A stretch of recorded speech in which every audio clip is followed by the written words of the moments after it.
அதான் மேடம் வெளியே கூட நம்ம தான் அவங்க சொந்தக்காரங்க மாமியார் வீட்டு சொந்தக்காரங்க எல்லார்கிட்டையும் நான் சொல்லிக்கிறேன். எங்கள் மாமா பிஸ்னஸ் பண்ணுறாரு, லெதர் பிஸ்னஸ், லெதர் ஃபேக்ட்ரி வச்சுக்கிறாரு, அவருக்கு தான் வாங்கி போய் கொடுக்குறேன். நான் இப்போ வியாபாரம் பண்ணி 4 வருஷம் ஆகுது மேடம். எனக்கு ஹார்ட் ப்ராப்ளம் எப்போ யாரை கட்டிட்டேன். 4 வருஷம் ஆச்சு நான் வியாபாரம் பண்ணி விட்டுட்டேன். சும்மா தான் வீட்டில் இருக்கிறத எங்கள் அக்கா கேட்டு பாருங்க. வீட்டில் தான் இருக்கிறேன். அவன் வந்து சொல்லியிருக்கான் அவங்க வீட்டில். ஆனால் அவங்க நம்பலை மேடம். வந்தாங்க வீட்டாண்ட என்னை பார்த்தானே நான் சொன்னேன், நாங்கள் நம்பலைங்க, தெரியுது அவள் பொய் சொல்லிட்டு போய்க்கிறான்றது நல்லா தெரியுது, நாங்கள் தப்பா நினச்சோம் உங்களை, விஷயம் தெரிஞ்சு போச்சு. இல்ல மேடம், ரொம்ப சாமர்த்தியமா ஒரு நிமிஷம். இப்போ அந்த அம்மாக்கு 1 லட்சம் ரூபா 50,000 ரூபாய் கொடுத்தேன்னு சொல்ற. நம்ம பேசிட்டு இருந்தது அந்த அம்மாட்ட வாங்கின காசு. ஆனா நீ அந்த 1,50,000 கொடுத்தது அவங்க அண்ணன்ட்டையும் இன்னொன்னாரு தம்பிட்டையும் வாங்கின காசு. எனக்கு தெரியாது மேடம். இவங்க என்ன சொன்னாங்க, உங்க வட்டி நிக்குது, உனக்கு தெரியாது அவங்க அண்ணன்ட்ட தான் வாங்கி கொடுத்தாங்கன்னு. அவங்க அண்ணன் ஒரு நிமிஷம், அண்ணன்ட்ட வாங்கினது அவ்வளவு பைசா எல்லாம் கொடுக்கல மேடம். அண்ணன் எவ்வளவு கொடுத்தாரு?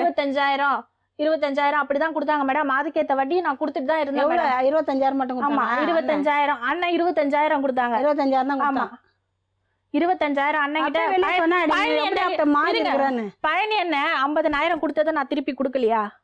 பழனி என்ன கொடுத்துட்டேன் மேடம். பாரு, நீ வந்து உனக்கு நல்லா தெரியும் அந்த 50,000 அந்த 1 லட்சம் அந்த அம்மாக்கு கொடுக்கலன்னு.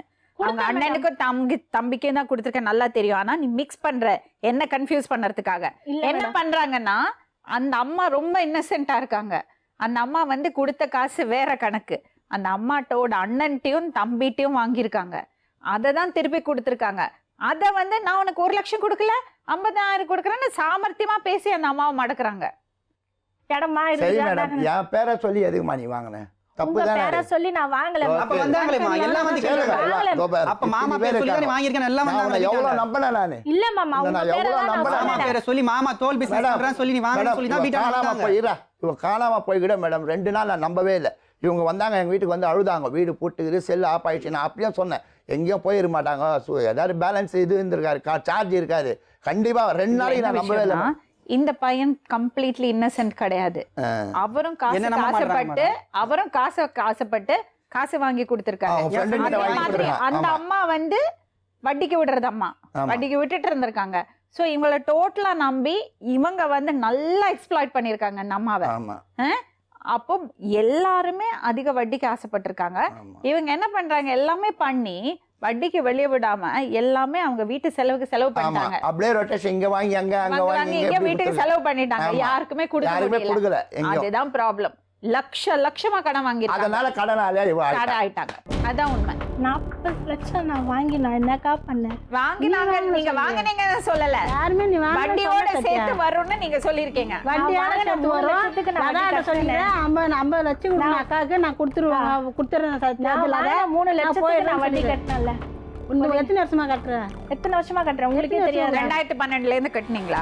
இல்ல மேடம், நான் இவங்களுக்கு வட்டி கட்டுறது 2012ல இருந்து கட்டினீங்களா இல்லையா? எங்க பொண்ணா எங்களுக்கு இறக்கல மேடம். நான் ஒரு பொண்ணுன்னு என் பிள்ளைகள் இன்னைக்கு கூட எங்கேயும் நான் அனுப்பாத 100 கல்யாணம் கூட பண்ணியதை மேடம். 96ல இருந்து நாங்க கஷ்டப்பட்டு வளர்த்த மேடம். நான் எங்க அப்பா அம்மா கூட எங்க பொண்ணுக்கு தான் மேடம் பாடுபட்டாங்க. நாங்க எல்லாமே எங்க அக்கா பொண்ணுன்னு நினைக்கல. சின்ன வயசுல அப்பா அம்மா எல்லாத்தினால எல்லாமே நாங்க வந்து அதை பார்த்து செஞ்சு பாசமா வளர்த்து அது.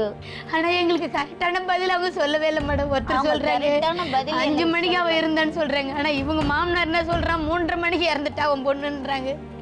எங்க பொண்ணு இங்க இருக்கும்போது சொல்லிட்டு போச்சு. வந்தப்போ அவங்க அவ்வளவு கடை வச்சிருக்காங்க. எங்க நாத்தனா கொடுமைக்கெல்லாம் நான் சாக மாட்டேன், கோயத்தனமா நான் வந்து அவங்க முன்னாடி வாழ்ந்து காப்பேன். குழந்தைய பாத்துட்டு நான் சந்தோஷமா இருப்பேன். என் குழந்தைய மூச்சு பார்த்து அப்படின்னு சொல்லுவா என்கிட்ட. அந்த கடன் எல்லாம் அடிச்சுட்டு சாவை பத்தி பேசுறா. சாவுன்னு இல்ல, நீ அதான் கஷ்டத்துல இருக்கல, அவ சொல்றா. அவங்க கஷ்டத்துல இருக்கும்போது கூட நான் அந்த மாதிரி கோயத்தனமெல்லாம் அவங்க அப்படி திட்டும் போது போய் செத்து போ, கடை இருக்குன்னு கூட சொல்லுவாங்களாம். அதனால நான் கோயத்தனமெல்லாம் செத்து போக மாட்டேன். அந்த கடனை அடைச்சிட்டு எங்க வீட்டுக்காரர் வந்து கொத்தனார் வேலை செய்யற மேஸ்திரி, அவர் ரிட்டர்ன் போயிட்டு அந்த வீடு கட்டி அதுல நான் சந்தோஷமா வாழ்ந்து காப்பிப்பேன் அவங்க முன்னாடின்னு சொல்லும் மேடம் எங்க பொண்ணு. அவங்க 4 பேர் இருக்காங்க. 4 பேர்கிட்ட நாங்க கேட்டு பார்த்தோம், ஒரு வார்த்தை கூட சொல்ல மாட்டாங்க.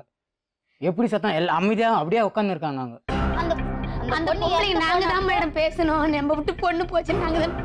அவளுங்க பயங்கரமா சரி மாரி பேசுறாளுங்க மேடம். அவங்க பேய் மாரி கட்டினு எங்களுக்கு எனக்கு மழை வந்துச்சு மேடம். எனக்கு தெரியும் எங்க தங்கச்சி கிட்ட அவளுங்க போர்க்காலம் கொடுக்குறாளுங்களா மேடம். மேடம் அவங்க ஒருத்தர் கூட எங்க பொண்ணு கிட்ட வரவே இல்லையா. இங்க இருந்து போற இவங்க எங்க அப்பா அம்மா அங்க வந்து பக்கத்து ஊர்ல இருக்காங்க. அவங்க போற வழிக்கு அவங்க வீட்டுல இருந்த கட்டில் பெட்டு கிட்டு எல்லாத்தையும் எடுத்துன்னு வந்து வெளியில போட்டுக்கிறாங்க. அது எங்க என்ன பண்ணிச்சு ஏது பண்ணிச்சுன்னு பாக்குறதுக்குள்ள எல்லாத்தையும் எடுத்துன்னு வந்து போட்டாங்க.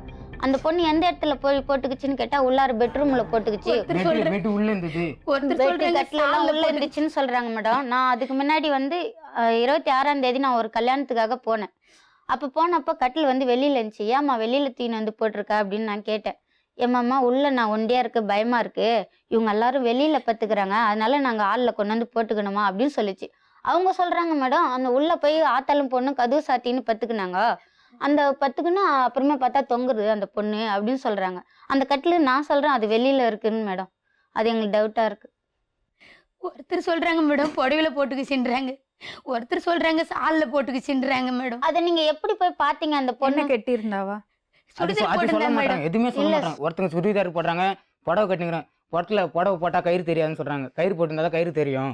ஆனா நாங்க போய் பார்க்கும்போது அந்த அப்படியே இருந்தப்ப நைட்டி தான் மேடம் இருந்தது.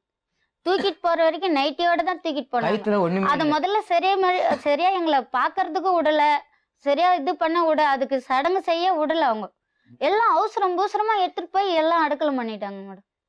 எங்களை இந்த பையன் போய் இதை தெரிஞ்சவங்க போய் இட்டுட்டு வர்ற வரைக்கு அவனே இல்ல. அந்த அண்ணங்காரன் வரட்டும் அப்படின்னு ஒரு ஹோட்டல்ல டக்குன்னு அப்படியே ஊருக்காரங்க சேர்ந்து தூக்கி போயிட்டாங்க. எல்லாமே பார்க்கவே இல்லை. எடுத்துன்னு போயிட்டாங்க. மறுநாள்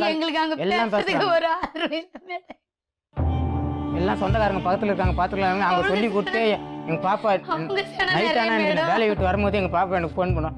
அன்னிலிருந்து 20 நாள் ஆயிடுச்சு. எனக்கு 8 மணி ஆனால் போனே வராதும்மா. நீ கேட்க மாட்டாலம்மா பாப்பா, நீ கேட்க மாட்ட.